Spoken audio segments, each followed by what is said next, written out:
Saigon was now encircled, and South Vietnamese troops could not move out more than 10 miles along any road. Beyond that, the communists were waiting.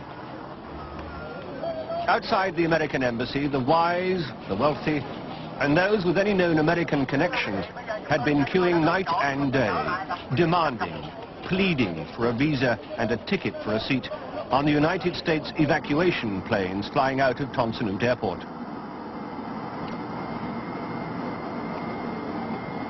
Then on the morning of the 29th of April, North Vietnamese artillery began shelling the airport, and their forward commando units attacked the city's outer defenses.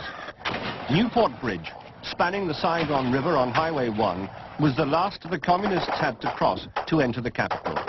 We didn't know it then, but this was the last fight.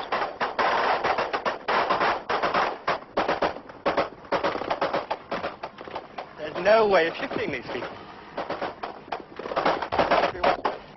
500 or 600 troops on this bridge, fighting probably a dozen or so, maybe 20 at the most, communists, and yet there they are, they've been there all today.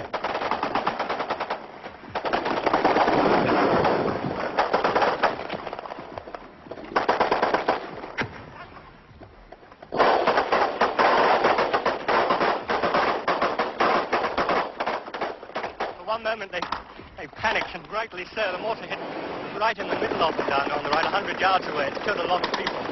But now they've gone back to some of their positions. They've left one wounded in the road. Let's see the wounded.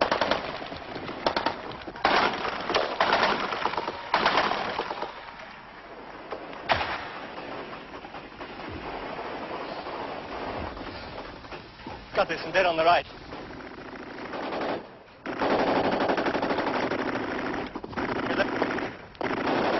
They held the bridge a few more hours, but everyone knew this was the end. Saigon was about to fall. Soon the war would be over. As they pulled back, they brought with them a wounded Viet Cong, a young woman commando they had been fighting. Now the enemy, soon the victor.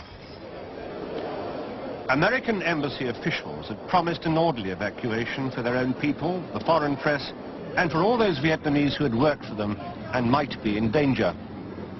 The plan was for a helicopter evacuation from the embassy grounds, and the signal was Bing Crosby singing White Christmas over Radio Saigon. But somebody forgot to play it, and the embassy was stormed.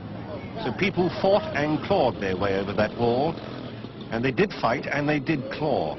The hysteria was infectious.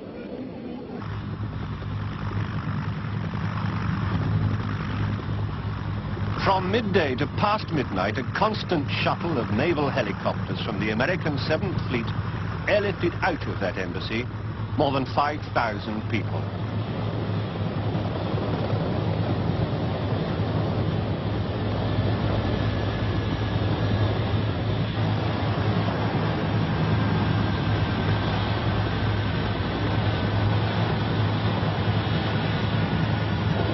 The ambassador went on the final helicopter from the platform above his office. He was the last American to leave Vietnam.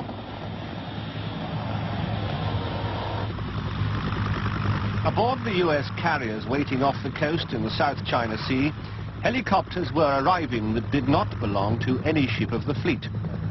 South Vietnamese pilots had commandeered them and had flown themselves and their families out from right under the noses of the Communist Army.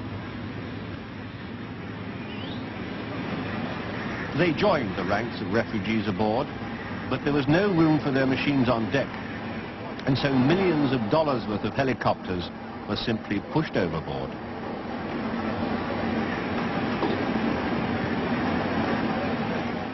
The North Vietnamese army entered Saigon just as they'd planned on May Day. Their journey had taken over 30 years, 10,000 days. And those of the world's press left behind in the city witnessed the triumphant arrival.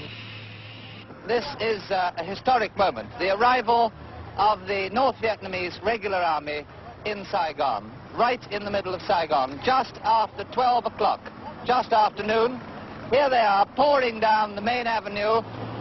Further up there is the American embassy. At this end of the avenue is the former presidential palace, which President Chu left just over a week ago, and from which General Min has today announced that that he will unconditionally hand over to the new regime. Their tanks had thundered down the length of Vietnam, all the way from Hanoi. Now they crossed Saigon's boulevards, and their foot-weary infantry plodded past the deserted military barracks. The people did not know whether they should cheer or weep, and they had yet to discover who was friend and who was foe. They had expected a bloodbath, but not a shot was fired that day and not a drop of blood spilt. The communist flag flew over a Saigon renamed. To honor the man whose prophecies had led them here and who had died before he saw them come true, they called it Ho Chi Minh City. South Vietnam, such a short-lived nation, was finally toppled.